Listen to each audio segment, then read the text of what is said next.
बिस्मिल्लाहिर्रहमानिर्रहीम। अस्सलामुअलैकुम नाज़रीन, आपको उस्मान वॉइस टीवी चैनल पे आने का दिल की गहराइयों से खुशामदीद। कब्र की पहली रात का मंजर कैसा होगा?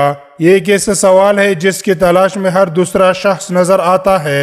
आज हम इस सवाल का जवाब आपके लिए इस्लामी नुक्ते नजर से लेकर हाजिर हुआ हूँ। इसके अलावा आपको ये भी बताऊंगा कि आखिर कब्र इंसान को कैसे पुकारती है। क्या ये पुकार इंसान को सुनाई देती है? कब्र की पुकार। हजरत अबू सईद हैदरी रज़ियल्लाहु अन्हु से रिवायत है कि सरवर कायनात सल्लल्लाहु अलैहि वसल्लम ने फरमाया, लोगों लज़्ज़तों को खत्म करने वाली मौत को कसरत से याद किया करो। कब्र हर दिन अपने मुर्दों से हिताब करते हुए ऐलान करती है, मैं गुर्बत और तन्हाई का घर हूँ, मट्टी और कीड़ों का घर हूँ। जब मोमिन को दफन किया जाता है तो कब्र इससे मरहबा कहते हुए खुशखबरी सुनाती है कि मेरी पश पर चलने वालों में तो बड़ा महबूब था, आज मैं तेरी हो गई और तू मेरी तरफ आ गया, तो अब मेरे एहसान को देख लेगा। ये कहकर कब्र ताहत निगाह कुशादा हो जाती है और जन्नत का दरवाजा इसके लिए खोल दिया जाता है, जहाँ से इसको जन्नत की ताज़ा हवा आती है। हजरत अबू हुरैरा रज़ियल्लाहु अन्हु का बयान है कि रसूलुल्लाह सल्लल्लाहु अलैहि वसल्लम एक जनाजे में शरीक हुए। फिर फरमाया, मैं भी आप सल्लल्लाहु अलैहि वसल्लम के हमरा था। आप सल्लल्लाहु अलैहि वसल्लम एक कब्र के पास बैठ गए और फरमाया, ये कब्र हर दिन बआवाज बुलंद कहती है, ए आदम के औलाद, तो क्यों मुझे भूल गया? क्या तुझे मालूम नहीं कि मैं तन्हाई का घर, गुर्बत का घर, वहशत का घर, कीड़ों मकोड़ों का घर हूँ। मैं बहुत तंग घर हूँ, मगर अल्लाह जिसके लिए कुशादगी का हुक्म फरमाए इसके लिए कुशादा हो जाऊंगी।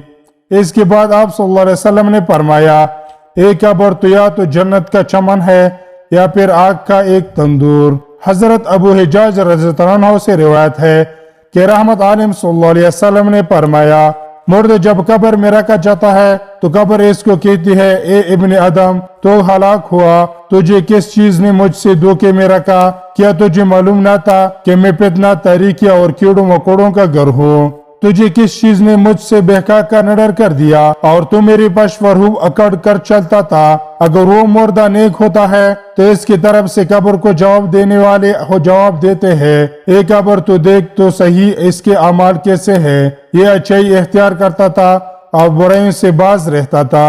ये सुनकर कब्र कहती है, बेशक ये नेक था, अब मैं इसके लिए सरसब्ज हो जाती हूँ। मुर्दे का जिस्म इस वक्त मुनव्वर हो जाता है और इसकी रूह अल्लाह की तरफ भेज दी जाती है। हजरत अब्दुल्लाह बिन उबैद रज़ियल्लाहु अन्हु से रिवायत है कि रसूलुल्लाह सल्लल्लाहु अलैहि वसल्लम ने फरमाया, मुर्दा कब्र में बैठता है और इन लोगों के पैरों की आवाज भी सुनता है जो इसके जनाजे के साथ कब्र तक गई हो। मुर्दे से इसकी कब्र कहती है, ए इब्ने आदम, तेरी हलाकत हो, तूने मेरी तंगी, बदबू और कीड़े मकोड़ों का खौफ नहीं किया, इसलिए तूने इस चीजों से बचने के लिए तैयारी ना की। बदअमाल मुर्दे से कब्र कहती है, तुझे मेरी तरीकी, मेरी वहशत, मेरी तन्हाई और तंगी और मेरा गम याद नहीं रहा। इसके बाद कब्र इसको जगड़ देती है, जिसके बाद इसकी पसलियों को हड्डियां एक दूसरे में पेवस्त हो जाती है। जबकि नेक बंदी के लिए कब्र को शादा कर दी जाती है और इसके दाएं एक खिड़की खोल दी जाती है जहाँ से इसको जन्नत की हवा आती है। अल्लाह पाक हम सबको कब्र के अज़ाब से बचाए और हमको नेक अमाल करने की तौफीक अता फरमाए। आमीन या रब्बुल आलमीन।